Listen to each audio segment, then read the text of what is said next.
Fala pessoal, aqui é o Diego. E seguinte, estamos começando mais um episódio do Bookcast, o seu podcast sobre livros, onde eu espero que você venha buscar dicas da sua próxima leitura, ou não dicas, né, quando eu falo aqui que o livro é ruim. E é um podcast baseado nas minhas opiniões sobre os livros que eu venho lendo, o livro que eu li na última semana, nos últimos dias.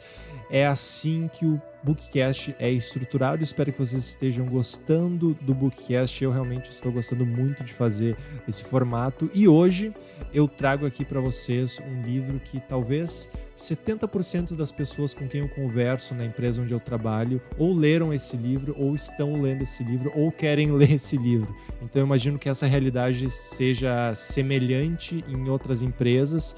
É um livro recente que, bom, como eu falei, vem abrindo os olhos de muitas pessoas e realmente é um livro que eu acho que pode se dizer, talvez seja muito cedo para dizer isso, mas ele é talvez um livro revolucionário no meio onde ele atua, assim, o meio empresarial. Mas eu vou explicar um pouquinho mais do porquê que eu acho isso, da minha opinião sobre esse livro, do porquê que eu curti bastante esse livro. Já tô dando um spoiler aqui da minha opinião, mas deixa eu passar a ficha técnica dele para vocês. O nome do livro é A Regra é Não Ter Regras. Os autores são Reed Hastings e a Erin Meyer. O Reed, ele é a CEO da Netflix, e a Erin Meyer, ela é professora em uma escola de administração que conhece o Reed há algum tempo. Na verdade, o Reed conhece a Erin há algum tempo, porque a Erin faz, enfim, publicações em vários canais de mídia bem conhecidos, do New York Times, Harvard Business Review, enfim, esse é o relacionamento deles, né? O ano original de publicação do livro é 2020, ou seja, um livro bem recente, como eu trouxe aqui. A editora do livro é Intrínseca, e o livro contém 352 páginas. Deixa eu dar um pouco do resumo do que o livro trata. Bom, como vocês podem ver, o livro trata da Netflix, dessa empresa revolucionária, uma empresa de streaming, que não é só uma empresa de streaming agora, é uma produtora de filmes, é uma produtora de séries.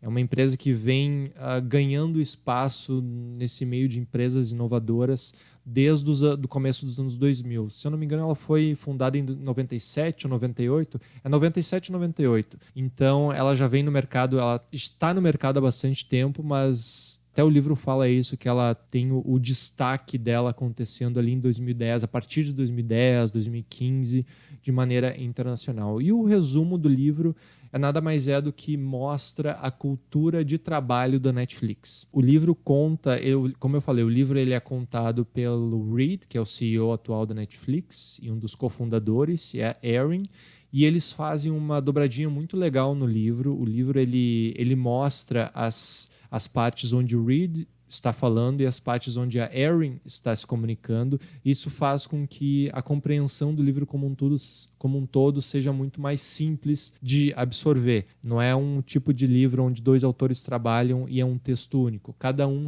tem o seu texto, e isso dá um grau um pouco mais de sinceridade também ao livro. Então, o livro conta a forma como a Netflix trabalha, a forma da cultura da Netflix, né? A cultura da reinvenção. Ele é um livro muito mais falando de processos da Netflix do que especificamente da história da Netflix. Então, isso é um ponto bem importante. Se você busca um livro sobre a criação da Netflix e como ela mudou do serviço de locação de DVDs, que, para quem não sabe, a Netflix ela surgiu. Deixa eu explicar um pouco da história. A Netflix ela surgiu no final dos anos 90 como uma empresa que locava DVDs por meio dos correios dos Estados Unidos. Então, uma empresa estadunidense. Eu sou da época da locadora, tem muita gente que escuta esse podcast que já não viveu essa época da locadora, mas para quem não sabe, a época da locadora, a gente ia numa locadora, numa Blockbuster da vida, e locava os filmes em formato de fita, primeiro e depois em DVD. A gente tinha direito a ficar com esses filmes durante 2 ou 3 dias e depois retornava essa fita ou esse DVD à locadora. A Netflix, então, oferecia esse serviço de locação, porém por correios. Então, tu ia lá no site Netflix, pedia um filme em específico em formato de DVD e a Netflix enviava para sua casa o DVD por meio dos correios. Você tinha a posse daquele DVD por 2 ou 3 dias e depois retornava o DVD pelos correios também. E até em certa época, a Netflix eu tive a oportunidade de ver isso em 2010. Eu estava nos Estados Unidos e eu vi uma máquina da Netflix.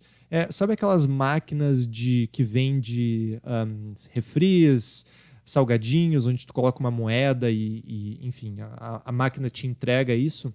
A Netflix tinha tipo esses totens assim de atendimento, só que em vez de tu escolher refris e salgadinhos, tu escolhia filmes. Então tu clicava lá, tu colocava teu dinheiro na máquina, clicava lá na opção, no filme que tu queria, e a máquina te entregava aquele filme em formato de DVD. Tu poderia ficar com esse DVD durante 2, 3 dias e depois retornava esse DVD na mesma máquina. Então esse era o formato de negócio da Netflix. E depois, claro, com o desenvolvimento do streaming, ela começou a investir bastante no desenvolvimento de streaming e virou a rainha desse mercado, né? A precursora nesse mercado. Mas por que eu falo aqui que o livro não é sobre a história da Netflix? Porque ele não fala em detalhes como foi essa mudança de mercado de trabalho, como foi essa mudança de negócios da Netflix. Ele não traz em nenhum momento, estávamos no começo dos anos 2000, vimos que o streaming estava começando, que a internet estava começando e decidimos investir em streaming. Esse tipo de história não existe nesse livro. Esse livro fala muito mais dos processos e como a cultura da Netflix funciona, o que não é nenhum demérito, tá? Mas eu só quero deixar isso claro porque talvez algumas pessoas venham a comprar esse livro esperando uma história detalhada de como foi a mudança de cultura da Netflix, de uma empresa de locação de DVDs para uma empresa de streaming. Isso não tem muito, apesar de ter, em alguns momentos, exemplos práticos de várias coisas, ele não tem uma história linear. Ele é muito mais voltado a como a Netflix conseguiu se reinventar, mas de uma maneira mais cultural, não tão detalhada no negócio. Mas esse é o resumão do livro. Ele então trata de 3 principais vertentes assim que os autores acreditam que fazem com que a Netflix seja essa empresa super, ultra inovadora que é e sempre à frente do mercado. Eles trazem 3 conceitos. Os 3 conceitos são bem simples, mas eles, por 9 capítulos, eles reforçam esses 3 conceitos. O primeiro conceito do porquê a Netflix é uma empresa foda, de inovação, que está sempre à frente do mercado, eles trazem a questão dos talentos. Ter densidade de talentos dentro da empresa. Então eles falam de todas as formas que eles conseguem colocar as melhores pessoas nos cargos que eles possuem. Então esse é o primeiro pilar que a Netflix preza, é ter os melhores talentos do mercado naquela posição que eles estão, enfim, que abriram ao mercado. Então esse é o primeiro pilar. O segundo pilar da Netflix, do porquê a Netflix é essa empresa tão inovadora, segundo os autores, são os feedbacks, a sinceridade. Então a Netflix traz bastante isso, os autores trazem bastante isso, que a sinceridade e o feedback aberto na Netflix é bastante encorajado. Aí o livro ele é muito legal porque ele traz exemplos práticos, e até no texto do livro os exemplos práticos eles são escritos em uma coluna cinza. Então realmente para diferenciar quando vem exemplos práticos que trazem para a vida real, que comprovam o conceito que eles mostram. Então isso é bem legal porque dá para ver realmente como é que a Netflix consegue ser essa empresa tão aberta. Então existem casos onde funcionários dão feedback a seus chefes de forma aberta no time. Então feedbacks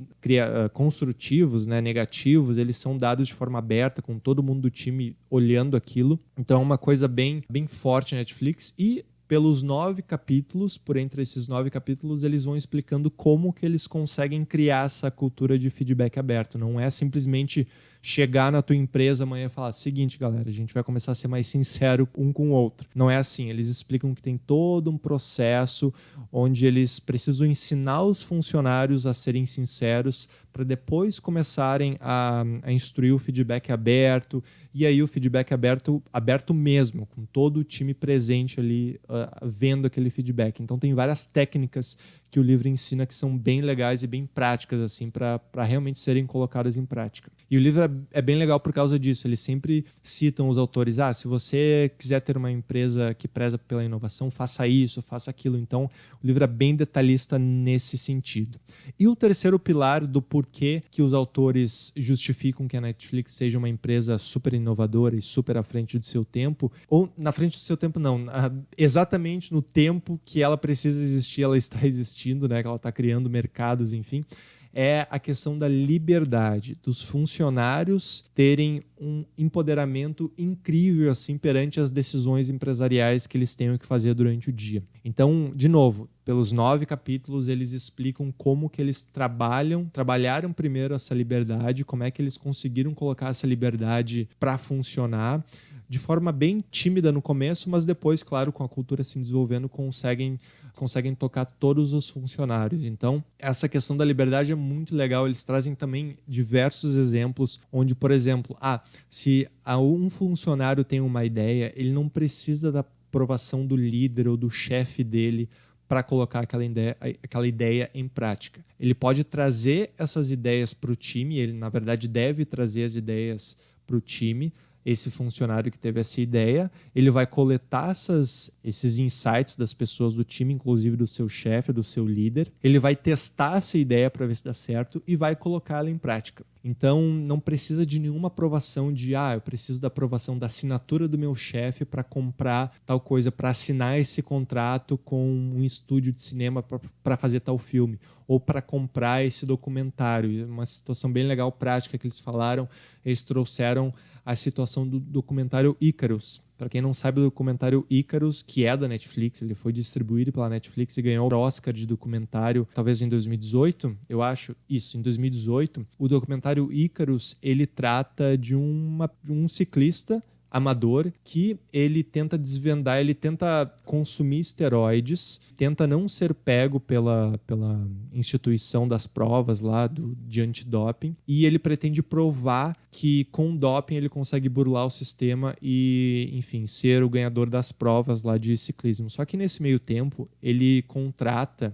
fala com um cara, um russo, que é especializado em burlar os testes antidoping. Só que esse russo, ao mesmo tempo que ele é esse especialista em burlar testes antidoping, ele é chefe de uma associação antidoping da Rússia. Então aí começa a se desenrolar a história dentro do documentário e se descobre que a Rússia vem dopando seus atletas para as Olimpíadas há muitos anos, desde os anos 80. Então é um documentário muito foda e a pessoa responsável que comprou esse documentário, que trabalha na Netflix, né? Esse documentário ele foi exposto no Festival de Sundance. E geralmente esses filmes e documentários que são expostos nesse festival, eles estão querendo que algum estúdio compre para distribuir esse filme, esse documentário em outras plataformas. Então, pessoas da Fox estão lá nesse festival, da Netflix agora, da Amazon, enfim, de várias distribuidoras e de estúdios. E se o filme agradar aquela distribuidora, aquele estúdio, eles fazem uma proposta, né? Então, isso que aconteceu. Só que a pessoa responsável por comprar esse documentário na Netflix, ele estava muito em dúvida se ele deveria comprar esse documentário ou não. E a proposta de comprar esse documentário girava em torno de 4,5 milhões de dólares. Uma coisa única, assim, no meio de documentários. Nenhum documentário valeu tanto assim quanto esse documentário Icarus. Só que esse cara responsável por comprar esse documentário, ele levou para o chefe dele essa questão. Eu não sei se eu tenho certeza que se eu gasto essa quantia enorme de dinheiro, né? Aí o chefe dele, ele não pegou e falou assim, não, você deve fazer isso, ou você não deve comprar esse filme, esse documentário. Não, ele não fez isso. Ele pegou, colocou um contexto na cabeça do cara e falou, olha, o documentário é bom, o documentário é ótimo, o documentário tem oportunidade de ganhar o Oscar, o documentário realmente vale esse dinheiro, se preenche todos esses pré-requisitos, então você sabe o que fazer. Ele deixa a decisão da compra ou não daquele documentário muito na mão do funcionário. Isso é simplesmente um exemplo de como a Netflix trabalha, como a Netflix coloca a responsabilidade das decisões nos seus funcionários e não nos líderes desses funcionários. É claro que o líder está ali para dar esse contexto que o chefe desse cara do documentário deu.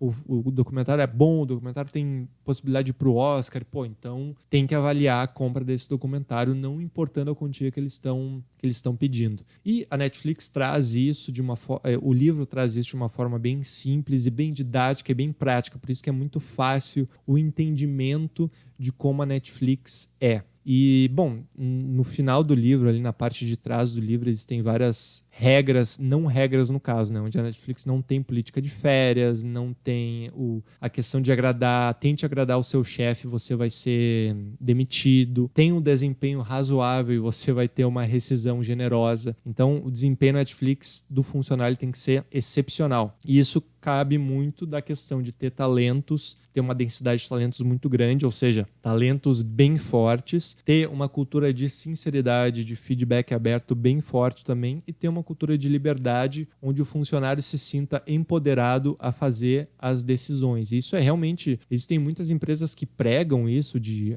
não, as pessoas têm liberdade, que é uma hierarquia horizontal e tal. Existem várias empresas que pregam isso, mas a Netflix traz com exemplos práticos, assim, de exemplos de pessoas assinando contratos, assim, analistas assinando contratos de milhões de dólares, sabe? Enquanto que em outras empresas, contratos milionários devem passar pela aprovação primeiro do vice-presidente, do presidente, do CEO.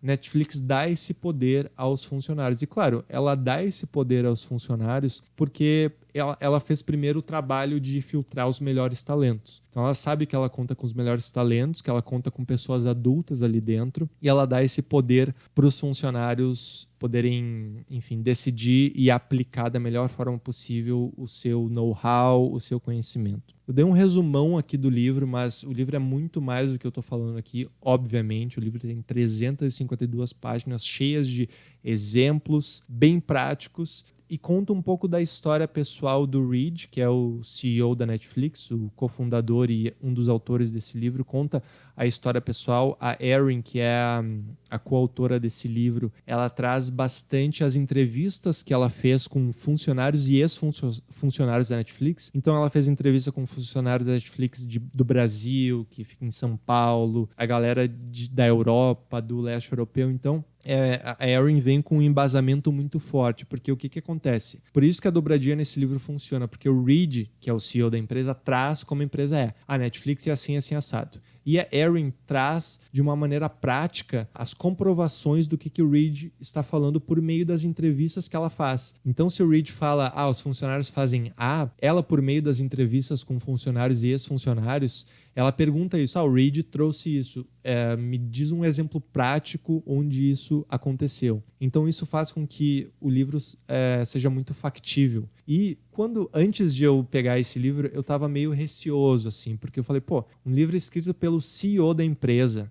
Ele não vai querer falar nada de ruim da empresa dele, obviamente. Só que, muito pelo contrário, ele traz tudo aqui. Ele traz os erros, ele traz os acertos da empresa, ele traz feedbacks negativos que ele recebeu já, ele traz aqui no livro. Então, enfim, como eu falei, é um livro muito legal, um livro que eu indico para qualquer pessoa que esteja dentro do mercado de trabalho, seja qual for o seu meio, o seu segmento.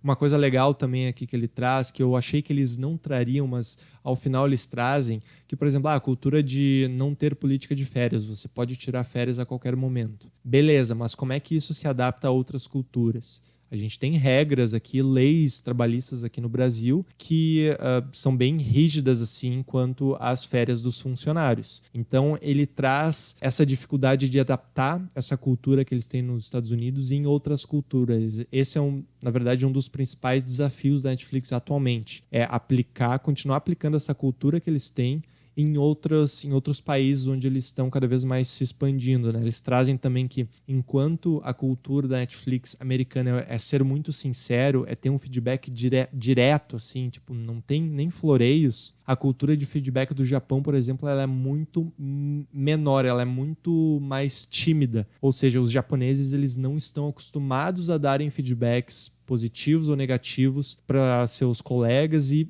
muito menos para seus chefes e líderes. Então, ele traz esses cuidados com outras culturas também, o que é bem legal. Então, assim, a minha opinião geral do livro, como eu falei, é um livro muito bom, indico muito para quem esteja dentro do mercado de trabalho, quem seja você líder, ou seja liderado, ou seja chefe, ou seja analista, ou seja estagiário, leia esse livro que ele vai te trazer vários insights do porquê que a Netflix, ele realmente traz o porquê que a Netflix tem essa cultura de inovação. O A cultura da Netflix ela é muito voltada a tentar as coisas. Tu não é demitido porque tu erra ou tu acerta. Óbvio que tu vai ter, num ano, se tu errar mais que acertar, tu vai ter aquilo meio que na tua ficha, mas tu não é demitido porque tu fez tal aposta errada. E isso é muito, muito claro aqui no livro. Eles realmente apresentam isso no livro de uma maneira bem clara, que eles querem que os funcionários deles sempre pensem fora da caixa e estejam disponíveis a tentar algo novo. Quando os funcionários não estão tentando algo novo, é aí que eles são demitidos, porque eles não estão adaptados à cultura Netflix. Então é um livro muito bom. Espero que vocês leiam, que comecem o ano de 2021 lendo, que vai realmente te dar uma motivação no seu trabalho. Independente de qual for o seu trabalho, leia esse livro. É um livro sincero. Ele é um livro, eu falei no começo que ele é um livro com um poder muito revolucionário. Simplesmente porque ele traz tudo que eu aprendi na faculdade de administração que eu cursei, ele meio que traz pontos contrários a isso. Aquela questão de buscar a aprovação de todos do seu chefe, não, isso não cola Netflix. Desejar que aquele pensamento antigo de ter o seu emprego durante toda a sua vida e se aposentar na empresa e tal, isso não cola também na Netflix. Diretores executivos bem de alto escalão, eles são demitidos porque eles se demitem porque eles sabem que eles não conseguem contribuir mais a essa cultura, ou a empresa, a Netflix mesmo, percebe que existe um outro funcionário disponível no mercado que é mais qualificado do que aquela pessoa. Seja ela um analista ou um CEO. Então, até o cargo do Reed, que ele coloca sempre em aberto, porque a gente nunca sabe o nosso desempenho e nunca sabe se existem pessoas mais qualificadas no mercado para essa posição. Então ele é um livro bem sincero nessa parte. E de novo, recomendo muito a leitura, é um livro rápido de ler, ele traz exemplos práticos, capítulos curtos, capítulos bem práticos e que realmente fazem com que a leitura seja algo bem dinâmico, bem simples, bem prático para ser colocado realmente no nosso dia a dia de quem trabalha, independentemente de qual segmento você atue. Muito feliz de ter investido meu tempo nesse livro, ter começado o ano com um livro bem focado em inovação, em exemplos práticos, no meio empresarial. Então, muito feliz mesmo. Espero que vocês tenham gostado desse episódio. Eu não vou falar mais nenhum spoiler aqui desse livro, que eu acho que eu já dei spoilers demais. Eu deixo para vocês buscarem esse livro nas livrarias ou na Amazon e se deliciarem com como a Netflix consegue entregar essa cultura de inovação e por que eles inventaram praticamente um novo mercado de negócio, né? Um novo meio, uma nova fonte de receita que é o streaming, tá certo? Muito obrigado pela sua audiência, muito obrigado por estarem ouvindo o Bookcast. Peço que vocês se inscrevam no Spotify Bookcast e também vão lá no meu Instagram me seguir, ficar dentro de tudo que eu tô lendo, todos os livros que eu venho trazendo aqui. Meu Instagram é @DiegoSGon. E, de novo, muito obrigado pela sua audiência, obrigado por serem essa audiência bem fiel que vocês são. E até a próxima, até o próximo livro. Valeu, tchau, tchau.